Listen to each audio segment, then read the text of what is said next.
Thank you to all the attendees. Good morning. I think it's the morning in that side, in that part of the world, I think, yeah. Good morning. Thank you for your interest. Thank you for continuing being part of these sessions. Today, I would like to share some of the critical steps we have to take when we are in the preparation for starting a microsimulation exercise. This is something that we have put together from our own experiences in doing these exercises, and they are very useful. I mean, if you are like if you are intended to do a microsimulation and you are expecting to work with a consultant, or you are the consultant and you travel to a country and do this to do a microsimulation, there are some critical steps you have to take, you expect to do, and that is to have clarity about what do you want the microsimulation for. I mean, if you are the government and you are demanding some sort of evaluation of ex-ante evaluation to assess the potential impacts of a fiscal reform or a social transfer you want to implement, then you have to you expect someone to understand that understands your needs, that understands your objective, but you at the same time, and as a government or as a consultant, you have to be clear about the potential difficulties in reaching your objectives, in achieving your goals, and the consultant is the responsibility of the consultant to evaluate this. Okay, you as a government want to implement this fiscal reform, but okay, we can evaluate that. The microsimulation models help a lot in measuring the impacts and giving you and in giving some potential solutions, etc. But we have to be clear about the requirements. I can evaluate properly that policy, that I cannot evaluate the impacts. You are not providing me with the required information. So it is super important to have clarity about what are the objectives, what are the resources, or if you will have access to helpful resources, which are basically the information and as we will see in a few minutes, and the support from a local team. So at this stage, it is recommended for you to have a direct dialogue with the authorities, with the local team, about what are we doing, what the government wants, what can measure with available data, in what terms, what is the time frame, the time we have, how difficult will be for us to achieve a certain goal, etc. So it is recommended to start by clarifying the objectives, the expectations, especially because as Alberto just mentioned it in the last session we had this morning, especially if you represent as a consultant, I don't know, the UNDP or another international organization. I mean, the expectations are so high, right? I mean, if you go to I don't know, a country whose authorities want to implement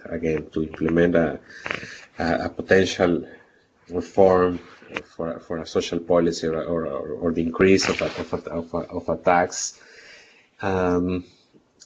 and they know that measure could have some adverse social effects, and they want to know how to do it, how to minimize that effects. And then they see that UNDP or like the UNDP is working on that, and they demand the support. They will have high expectations. That's a huge international organization. They will have huge expectations, but and that's fine. But in this first meeting, in this stage, when you are starting to make sure that you are working you will be working currently with what can be done, and if that means to lower the expectations from the counterpart, that's fine.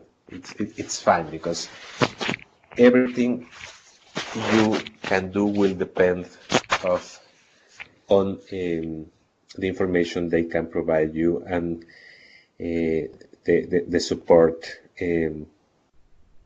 they can offer you. Okay.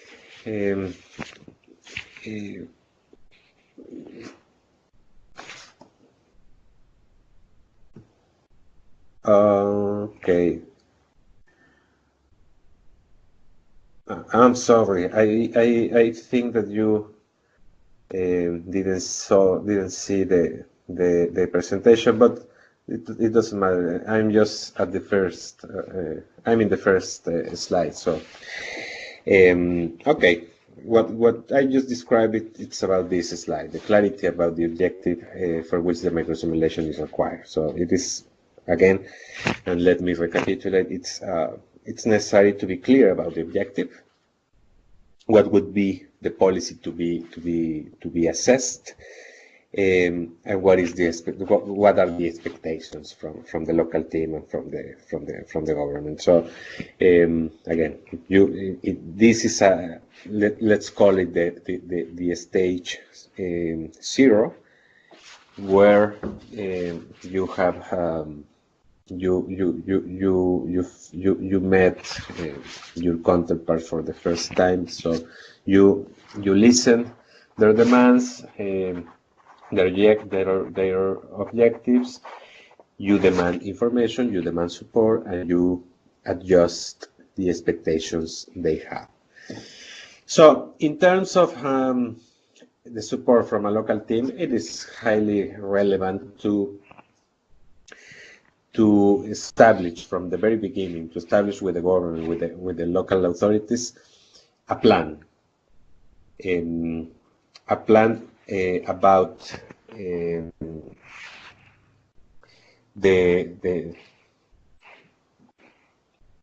again, the goals of the simulation, the time frame, the information you will have, but as well of the capacities and limitations that exist within the team you are working with.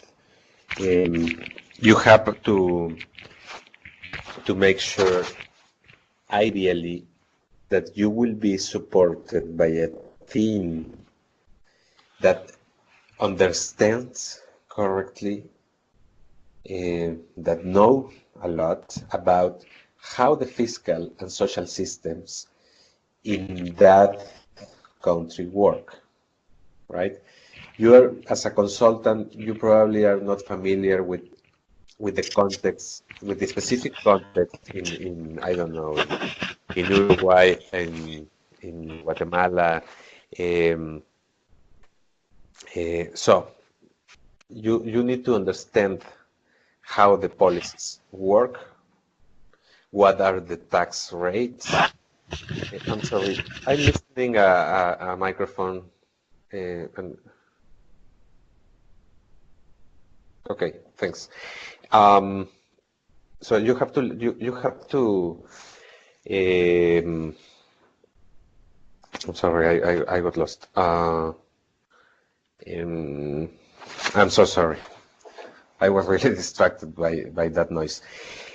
So okay, so you are traveling to a specific country. You are going to satisfy some expectations. You are going to build a microsimulation model and to deliver some results, but you are not familiar with that context reality. So you will need the support from a local team in order to know how the systems work, how the taxes are levied, what are the rates, who benefits from the social spending policies, etc., etc. So, in that regard, you have to make sure, when starting working with the government, that you will be supported by a team that at least knows how the rules, knows what are the rules, how the policies work, and as well to have someone in the team that has previous knowledge in terms of statistical software management. So ideally, ideally to have some previous knowledge about statistical software that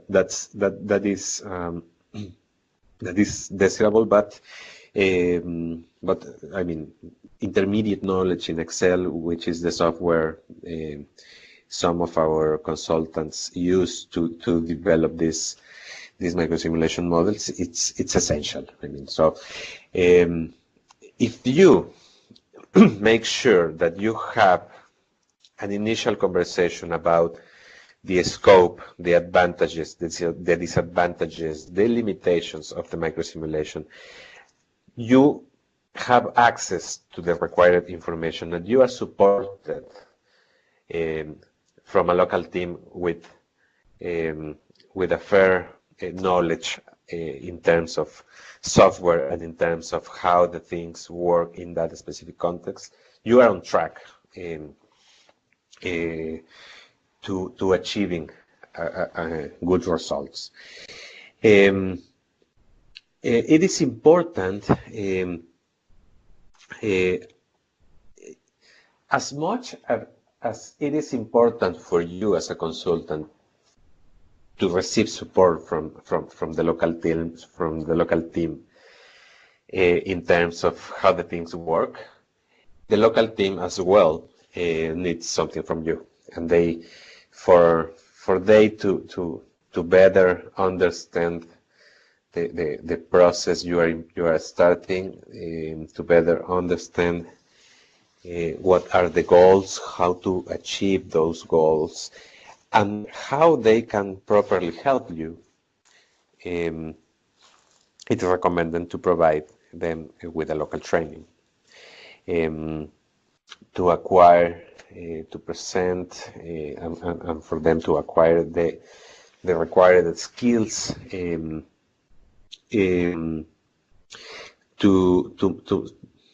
to make the process of the microsimulation more efficient, but also, and this is a crucial, a critical part, especially because what you want is not only go to a country as a consultant and tell the government and the local team, look, you wanted this, you wanted to implement this fiscal reform, Here are the impacts, an array of different impacts. If you increase the rate from 15 to 16, or if you lower it from 15 to 14, etc., etc., a set of different scenarios. So you present that. And the government will say, okay, that's great. This is very helpful for me to to take the right decision, etc., etc. But what would happen if within the next 2 years the government is interested in using a new household survey with updated information, and the government wants to know what, okay, if we achieve those results in the previous years, what would be the case as of today? I mean, I would like to, if I have this new survey, I would like to know the, I would like to know an updated results from this exercise. So, in the local training, it's critical for you to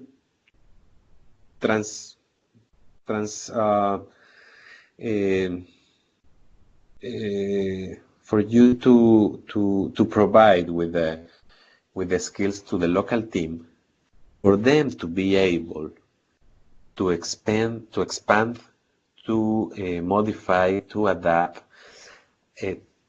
and to update the models you are developing in the initial at the at the first point in time, right? So if you are traveling tomorrow within the next week to implement this microsimulation, then this will be the first microsimulation model we'll have, which is called the baseline. So in the future, within the next 2 years or 3 years, they will be able to update that, so they will have a point one in time. So they will have a comparison against a baseline that you prepare. But the idea is it's to build the capacity for them to do that, to follow over time the different impacts, to modify, to improve how the models are working, etc., etc. So critical is to provide a local training, but also particular workshops. One initial workshop would be, for instance, that where you needs, or where you require to know something, some key aspects about how the systems work, where you will transmit the scope and the limitations of the microsimulation models. Then you will have to present a progress, right? After some days, after a couple of weeks, when you are working, after you are working with this in constructing the microsimulation model, probably you will find with different difficulties, like I don't know, probably some key variable that you need is not in the survey you are using, and the lack of that information is probably preventing you to achieve or to implement some specific exercises, or that is preventing you to reach some geographical region of the country. So, okay, so you have the opportunity in this intermediate meeting to to say that. So, look, I am having this trouble. I don't know what to do. If you can provide this information of, if you think there is an alternate household survey which we can use, etc., etc. So that is the point where you, as a consultant, can say that, look, if we we set some expectations, some goals at the beginning of this collaboration, at the beginning of this microsimulation. But look, now I am having these issues due to the to the information. So it's probably necessary to adjust the goals, to adjust the time frame, etc., etc. That's the point. That's the moment where you have to say that. So the local team and the government will be aware of that, and of course they can offer you some specific support to overcome these issues. And of course, you will be presenting in a final session the results, wherever they are, the results you and the local team achieve. So, as you can see, starting a microsimulation, it's not only about technical issues. It's not only about econometrics. It's not only about statistical issues. It's not only about how to manage some service within using a specific or a specialized software. It is about being clear about the advantages, about what you can do, about what can be potentially reached depending on the information they provide. And I don't know, even if they have the information, probably that's not the case. I was about to say that even if they don't, if they have the information, they sometimes want to implement some crazy exercise, but that's not the case, because everything is depending on the information they have, and if they provide information, it's probably you can do it, right?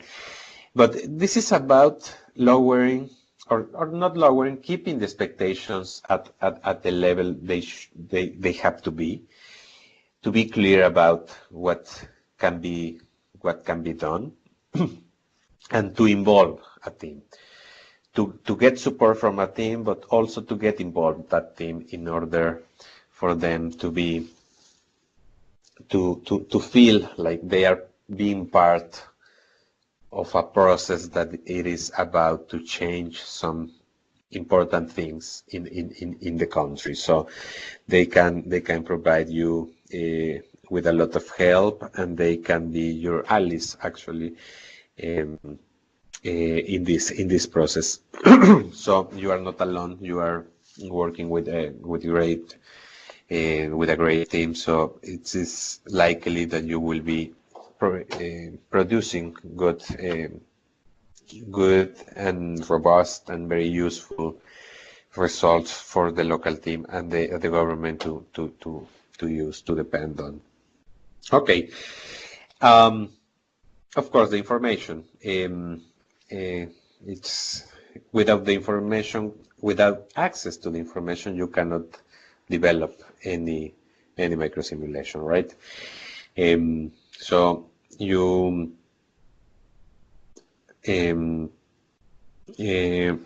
need to know. So, minute, please. I am so sorry. I think I'm getting flu or something like that. So it suddenly it's affecting me. So information, yeah, you will, depending on what the government demands, they need to be able to provide you with the access. For instance, if they're interested in a fiscal reform that is aimed at increasing the tax rate for the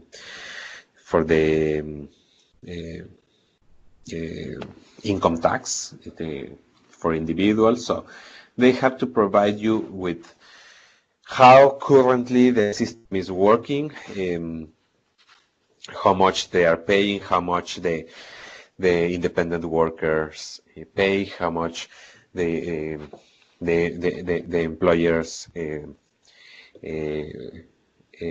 retain, etc., etc. And for that, you have to, for that you will probably need to know if the information, if the household survey that you will be using reports how much of the, I mean, for sure, for sure, the household survey you will be using collects income information, right? Income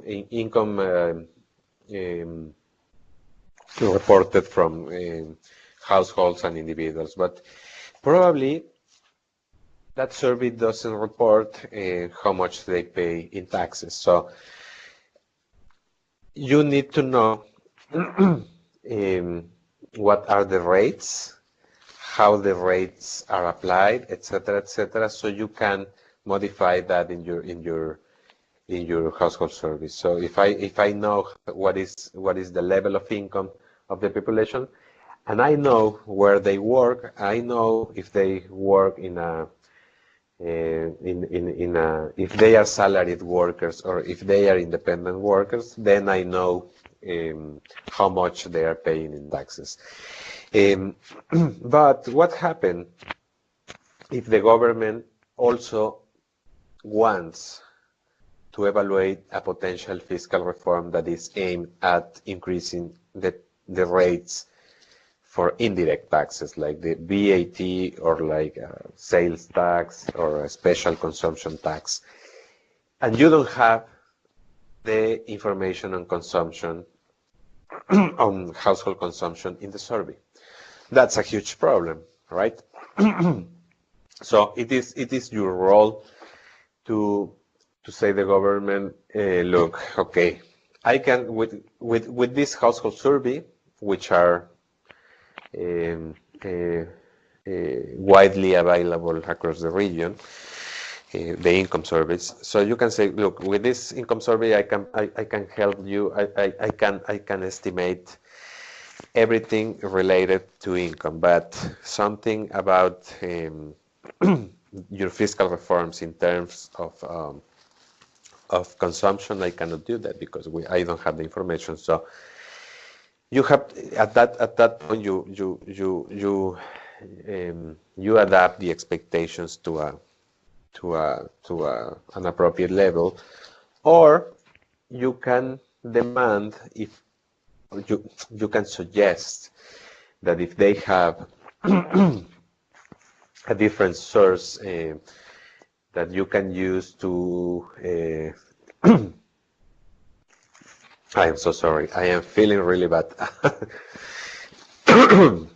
If you you can suggest the government for they to use to provide you with a different survey that contains not only income but also consumption. So that's the ideal scenario, right? But in most countries, household surveys collecting consumption are quite old, or they are not available.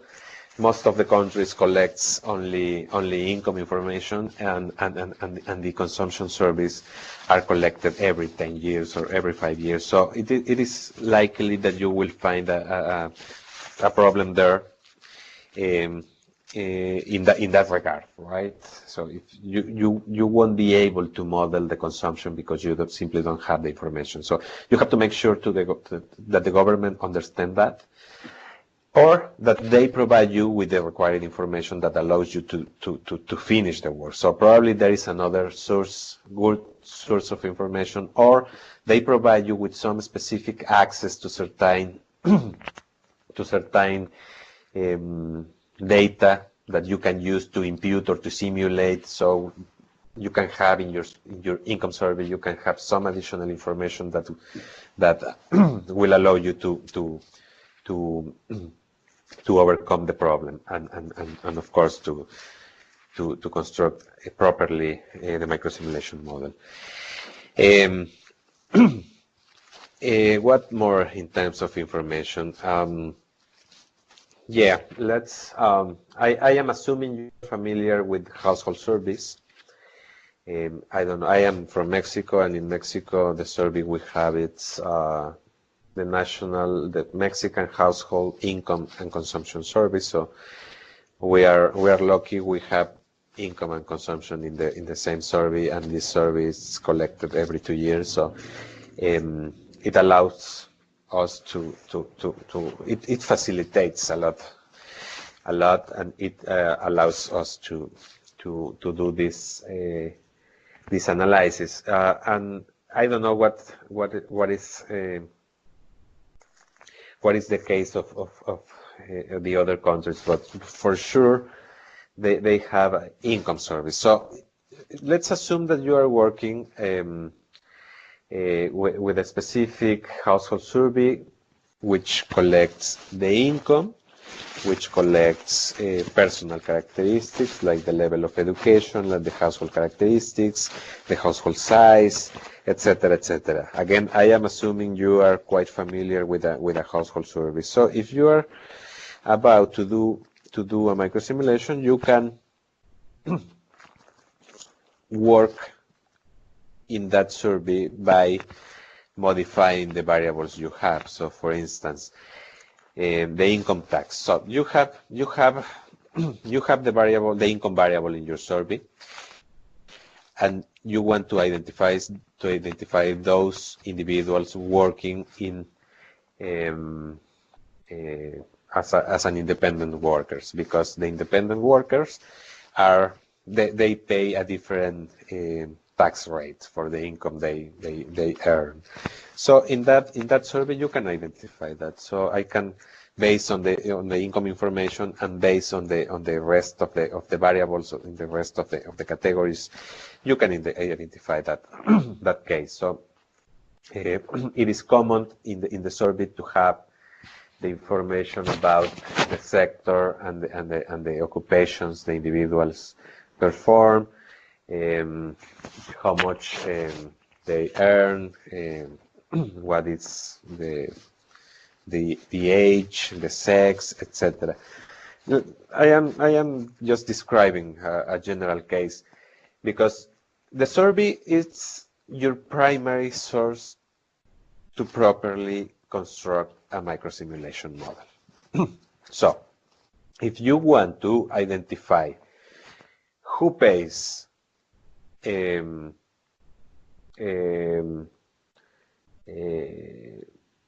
who are the independent workers paying specific taxes different to salaried workers paying different taxes, you can do that with the information you have, but you will know you will need to know what are the rules, the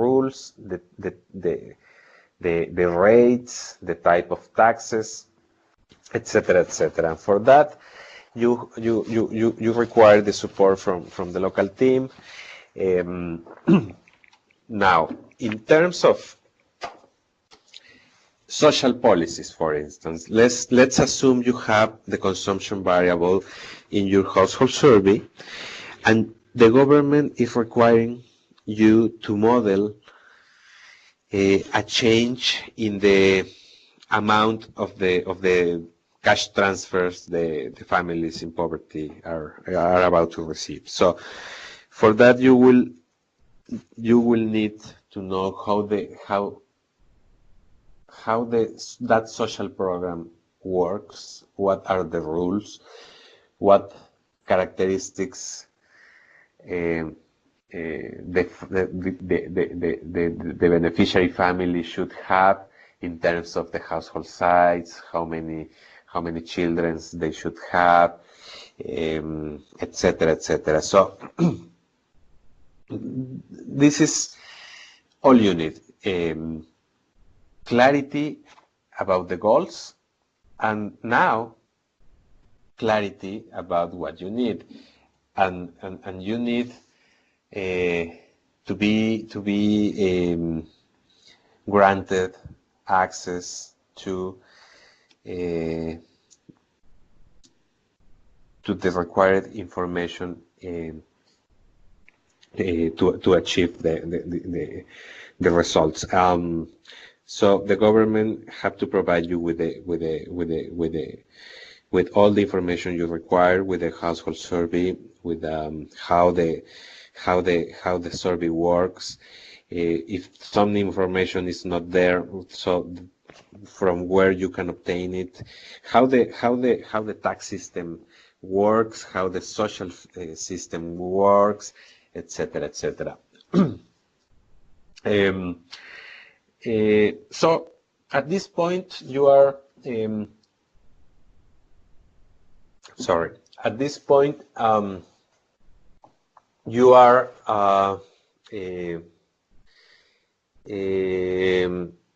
you're about to start working properly with the structure of your data set. So apparently you are being supported by a local team who knows how the things work.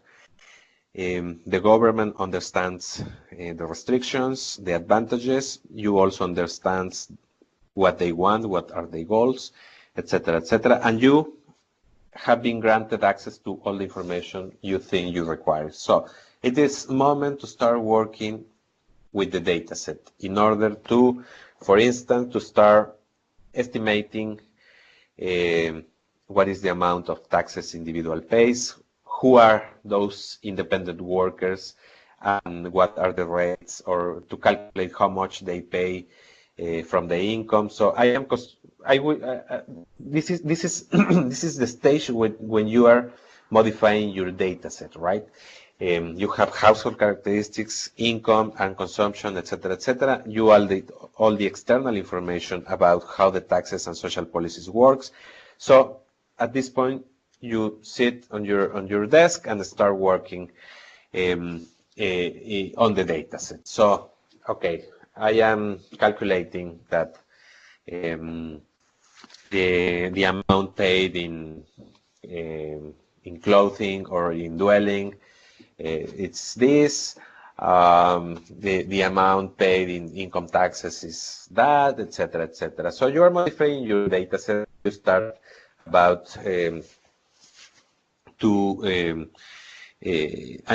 will be creating the framework, the basic framework that will allow you to provide or to obtain some specific results in the terms that the government demanded, depending of the policy or the reform. Like as I said, it could be an increase in the consumption tax rates, etc., etc.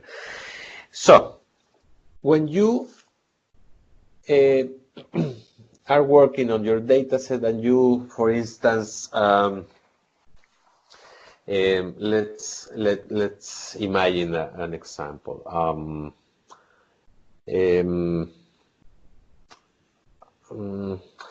I don't know. Let's imagine that you want to report for yourself. This is for yourself. You want to check how much individuals and households, in that case, how much they are paying for taxes on I don't know, on televisions, for instance, right?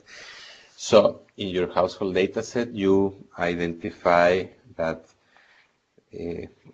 recently the households and individuals acquired a TV as part of their expenditure, and you know from the information the government gave you that the rate for buying a television is X percentage.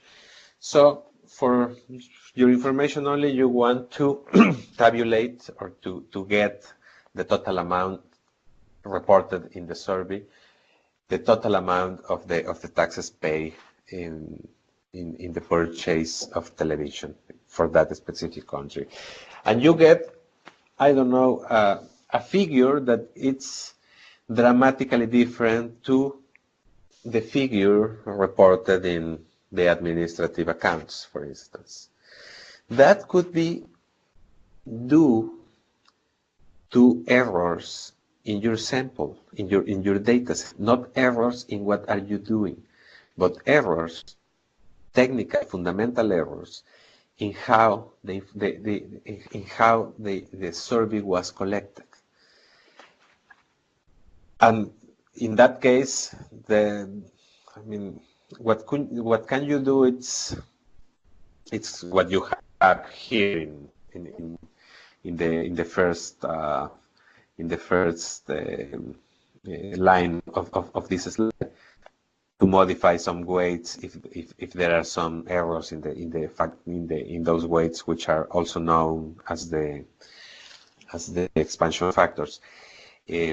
But other than that, you cannot do anything more. So if your data set is bad, wrongly collected, wrongly designed, you can do anything other than probably recommend or let the authorities know that the survey was wrongly designed, so they have probably to collect it again, etc., etc. That's the extreme case.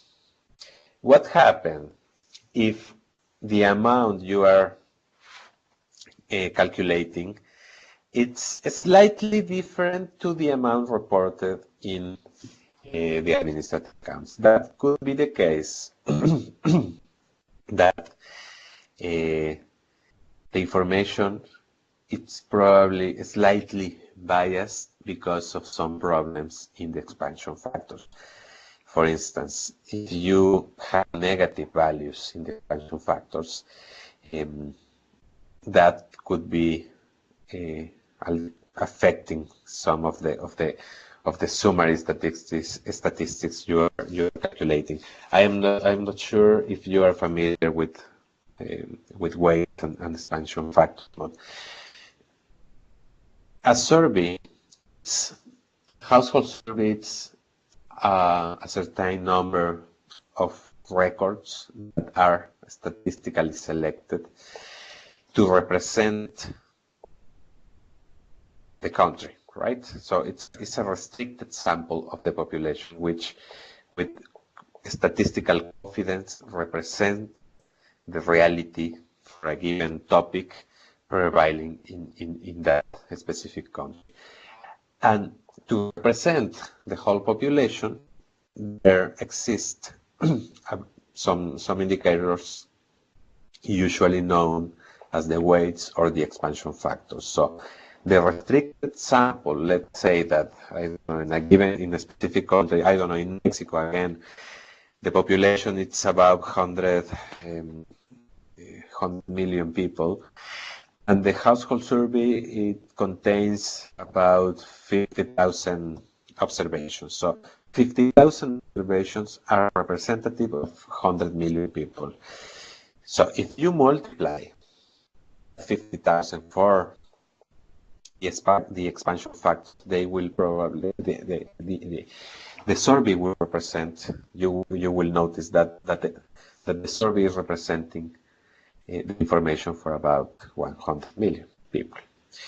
It could be the case that those expansion factors are wrongly collected or not collected, wrongly written in the survey, because they are negative, so they can be biasing your tabulations or your results. So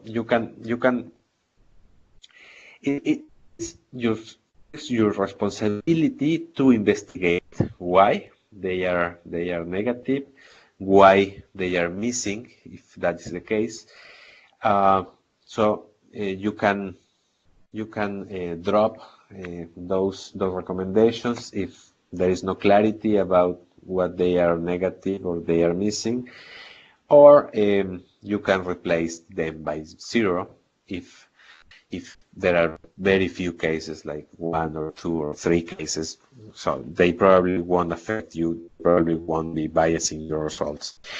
It is important to know how the laws, how the rules what are the rules in terms of the pensions, minimum wage in prevailing in the country. Why? Because you need to know, you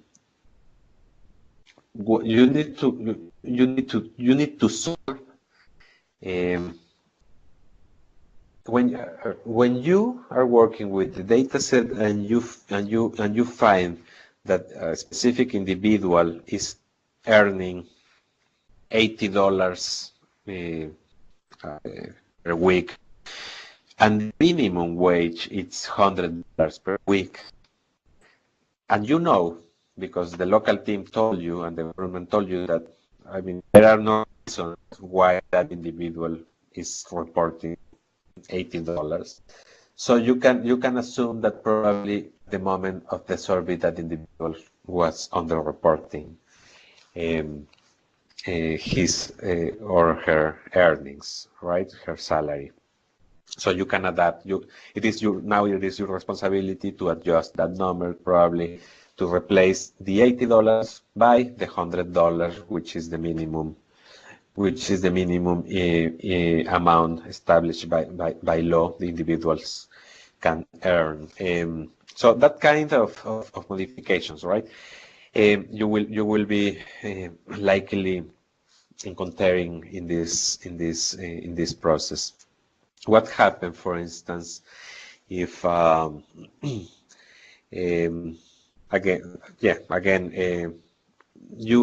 find that children age 8, 9, 10, 11 years old, they are reporting income from work.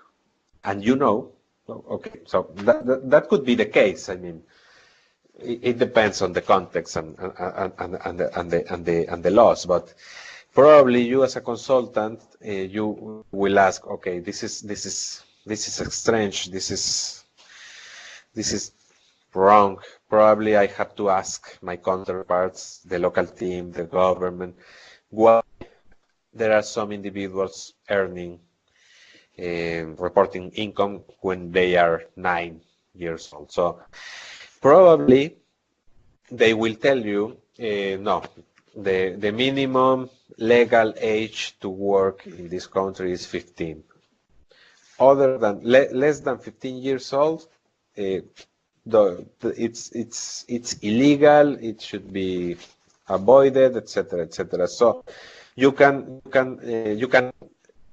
based on that information, then you can drop the information in the survey if you have some cases like that, like children reporting income, then you can drop those records in order not to bias your analysis. What happened, for instance, if you are about to assess the impact of fiscal and social reforms on the life of households and individuals. So you have to determine who are the members of the households, for instance. So you know that there should be adults, there should be children, there should be elderly population, and they all have certain relationship with the household head. They can be parents, children, cousins, nieces, etc., etc., wife, the husband, etc. It is very common to find in your data set individuals reporting a relationship with the household head as guest or as domestic worker, or as family, or as a relative of the domestic worker. What to do with those cases? Well, as you can see in the slide, they should be eliminated, and the reason is why. The reason is because they are probably reporting to live in that household because at least temporarily in the case of guests. And in the case of domestic workers, they could be living there because they perform their activities there, so they stay on the household in a daily basis, but they are not part of the household. And this is not about discrimination or something like that. This is about they are part of another household, right? Which in the survey we will be analyzing, or probably not. Probably the household the domestic workers belong. They are not captured in the sample, but they will be represented, right? So you have to take care about several details like this, like the inconsistencies between the minimum amounts in terms of pensions, salaries, benefits, the inconsistencies between the amounts reported in the survey and the amounts established by the law. You have to make sure about the minimum age of individuals to work for an income. You have to make sure that your weights or your expansion factors are not negative, and you have to make sure that you are identifying properly the members of the households. So you have to avoid to duplicate or to bias the information about the households. So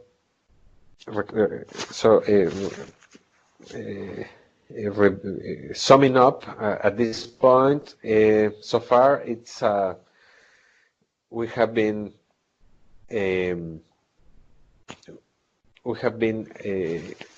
making the things clear about what can we do, how can we do it, what do we need, what can we deliver.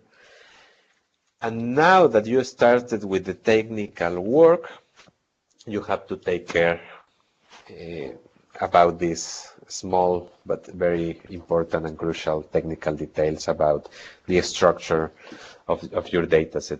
And that is why it is also important to have a local team that also knows what is the structure of the data set. Not only they know how the systems work, what are the minimums established by law, what are the laws, what are the rules, but they also know how the survey was collected, what was the sampling design, etc., etc. So they can help you to understand and correct accordingly the potential errors.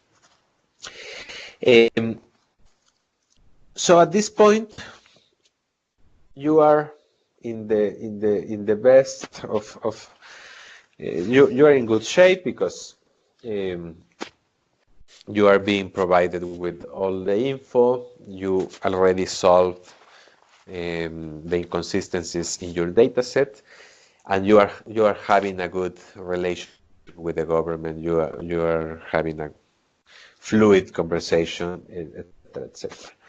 Okay, what if you need to accomplish your goals?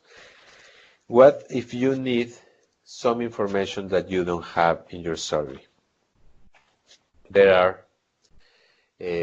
are some, fortunately, there are some statistical and econometrical methods to overcome that problem, which are basically related to what this slide is showing, the imputation or simulation methods.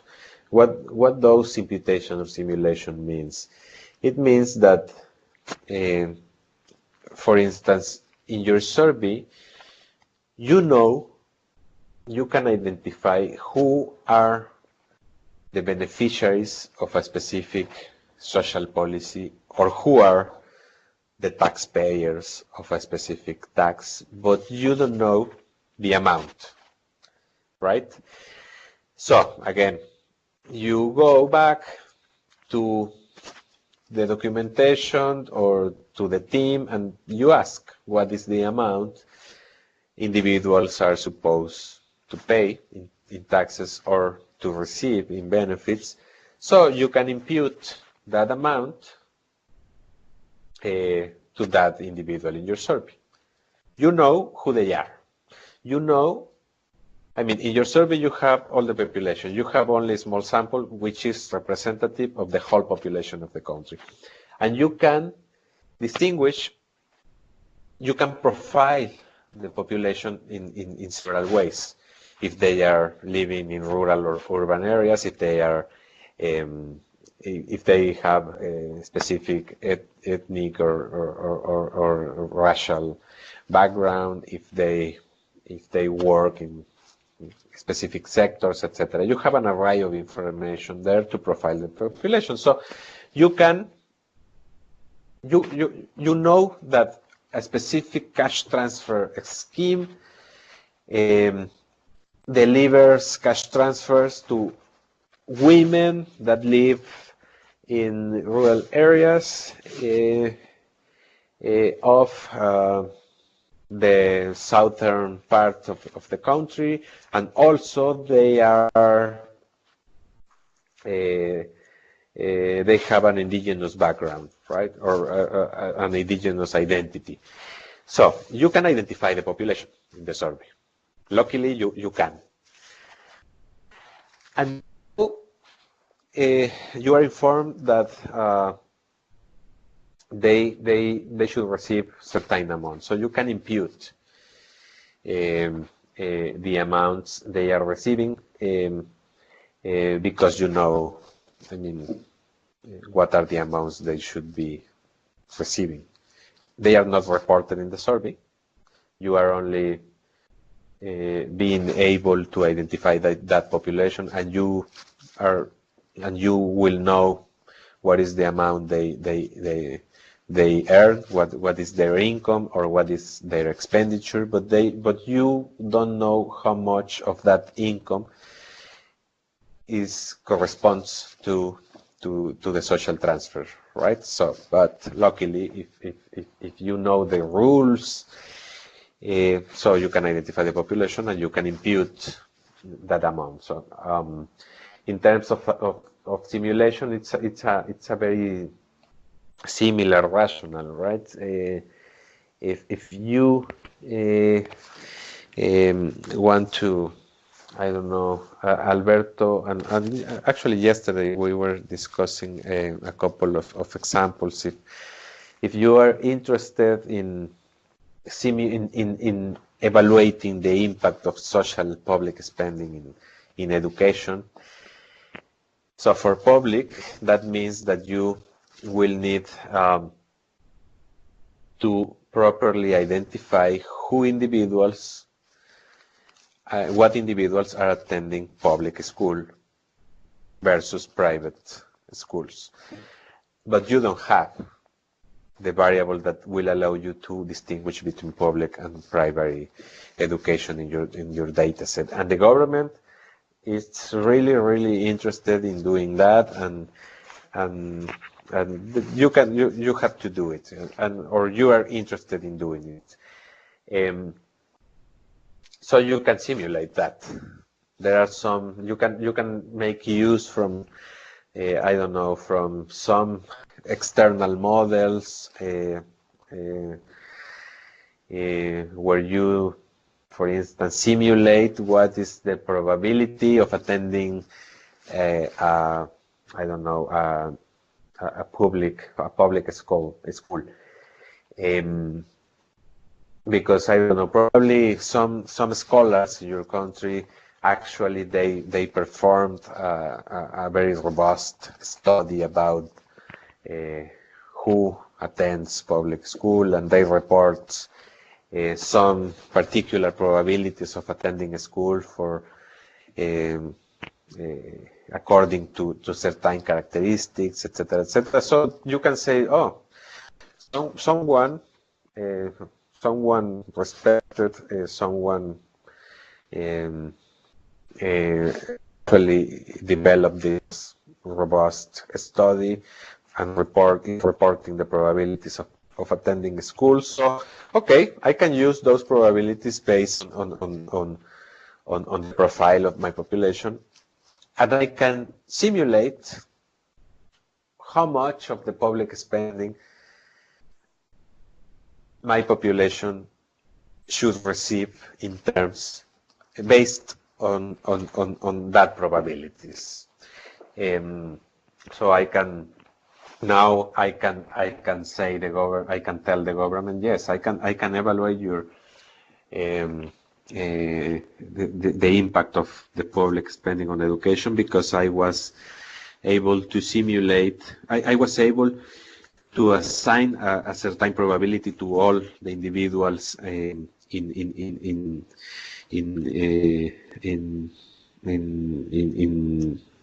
school age. I was able to assign those probabilities of attending public school, and so if you government are reporting certain amount that you are spending certain amount per student, so I can take that amount, multiply it by the probability, assign to each individual, and then I can obtain a certain amount for individual in my survey. So look, this was done based on an external study, etc., but we will be able to do that. So this is just to illustrate. So probably you are not familiar with econometric and statistical methods and probabilities, simulation, etc. But it is important for you to know that there are a lot of resources, a lot of methods to properly exploit the information contained in the survey, as well as to complement that information with external sources to model, to being able to model, to evaluate in a robust way the policies that are in place in the countries and the potential policies that the governments or the authorities in that country wants to change. So I think this is it. This is only just schemes for you to represent what are the ideal conditions. So this is the puzzle is solved. Each piece of the puzzle is in its place. You don't have the information, so okay, the puzzle is incomplete, but you can have the info from somewhere else, etc.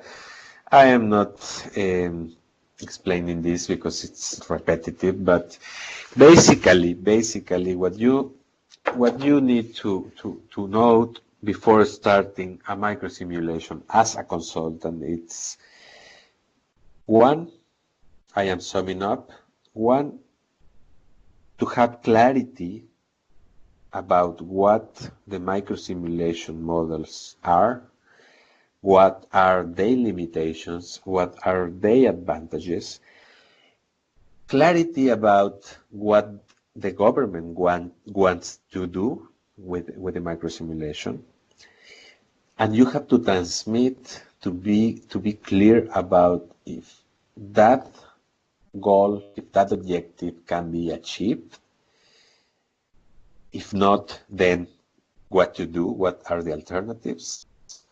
What if you have to make sure that they will provide you with the information necessary to achieve the goals?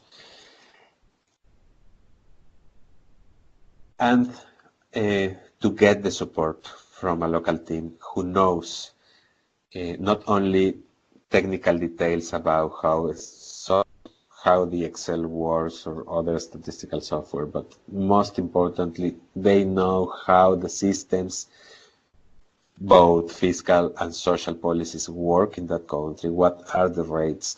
What are the criteria to assign some benefits? What type of taxes are applied, etc., who pays, who receives, etc. And you have to involve the team, because they will be much more useful for the project as a whole when the team is involved. So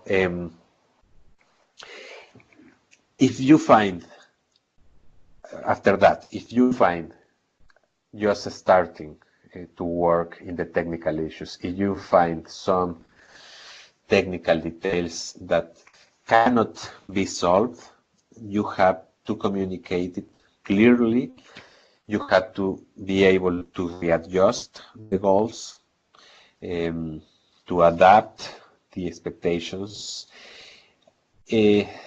but always maximize the benefits of the microsimulation exercise. Okay, I think this is it. Just the starting point of a microsimulation, which is about teamwork. It's about getting familiar with the resources, and starting next week, we will be talking about the essence of the microsimulation models. What are the pieces of the puzzle of a microsimulation model? Not only about the pieces of the puzzle of the context where a microsimulation model will be performed. I have to stop here because I already took more than 1 hour. I am so sorry. My apologies because of the food. At some point I felt really bad. Actually, I got dizzy at some point, and probably if I get lost at some point, my apologies. I don't know what happened, but now I'm okay. But if you have some questions, some specific comments, I hope that I was clear. If not, please let me know, and we can talk in further detail over the forum. But okay, that's it. Thank you very much. If you have some question, please let us know using the chat. Okay, and Sophia have a question. You have any recommended basic survey question to the governments to get to run a microsimulator, or they actually vary a lot depending on what is about the microsimulation the government wants to run? No, usually it's the basic household, the traditional, and let me call it this way because trust me, they are traditional household survey. It's about the household income survey. Most of the countries in Latin America and the Caribbean countries, it's not. Let me. In the Caribbean countries are more common the labor force surveys. Across continental Latin American countries, the household income surveys are very common, and those are the primary sources of the most comprehensive and robust information to implement a microsimulation model. So my recommendation is the traditional household survey because not only captures the income from different sources of income, I mean labor and non-labor income, remittances, transfers, etc., but also because those surveys capture an array of very detailed information about the household characteristics, the dwelling characteristics, the individual characteristics, the context, etc. So, of course, there is no a survey that will allow you to simulate the whole system in just one in just that specific data set. For instance, you can have let me talk again about the Mexican case. In Mexico, I think that the household income and expenditure survey is a good survey because it's very comprehensive. So you can simulate income taxes on individuals. You can simulate indirect taxes on consumption, and you can simulate social policies because that survey as well asks individuals about the transfers they receive, the use of the public services, etc., etc. So it seems like you can simulate everything, the whole system using that survey. But it could be the case that, I don't know, the government is probably applying a subsidy to energy, right? And energy, it's one of the few items that household survey didn't capture. So even if you have a great survey, a very comprehensive survey, it will be probably the case that you will need to do some additional work depending on what the microsimulation is about. If the microsimulation is about subsidies to energy, it's about subsidies to transport, etc., etc. Okay, you can. My recommendation is to use the more robust and comprehensive survey existing in the country, which is again the traditional house income or consumption survey, and use that as your baseline, as your primary data source, and then you can on that, using that survey, you can simulate different external information. Yeah, that's I don't know if I solved your question. I don't know if there are more questions. If not, I think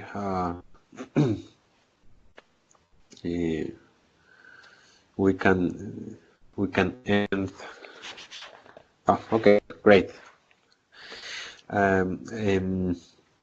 Okay, if there are no more questions, we can end the webinar, and if you have questions or further comments later, you can let me know using the forum. Oh, Geraldine, it's typing. Let's wait. Oh, thank you, Geraldine. Yeah, thank you. Me too, actually. I don't know what happened. It was a very, very, very weird couple of minutes. I got dizzy and completely bad. I don't know what happened. So sorry. So I hope I was clear, at least a little bit clear. Yes, if you have some questions, please let me know using the forum. In the previous session, in the Spanish, the session, the previous session, we committed to circulate some useful links on how to learn the basics of data, and some useful material for implementing basic analysis using data. So we will share those links. I think that Ivan Rueda, or the administrators of the virtual school, will also circulate a manual, a PDF manual. Yes, in the forum, I will publish a couple of links in the forum, and the Virtual Campus. The manual is in Spanish. No worries. I will share a couple of very useful links, which are in English, locally for you. And yeah. There is also the manual in Spanish. Okay. Um, we hope those links are manual. It's useful. Okay, thank you very much to you all. Thank you for your interest. Thank you for your patience. And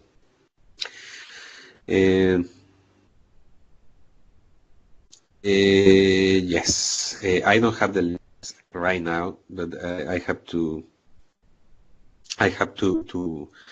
look for them. Yes, I can send them to you, and yes, definitely, it's better if you can put the links in the forum, because you can make sure that everybody receives or sees the links. Probably I will do something wrong. Okay, thank you very much to you all. Thank you for your interest, thank you for your patience. Sorry again for my 5 minutes of dizziness, and, and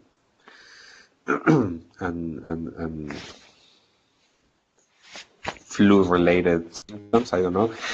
Thank you very much. See you, or we hear you next week, I think. I'm sure. Have a wonderful week. Bye-bye.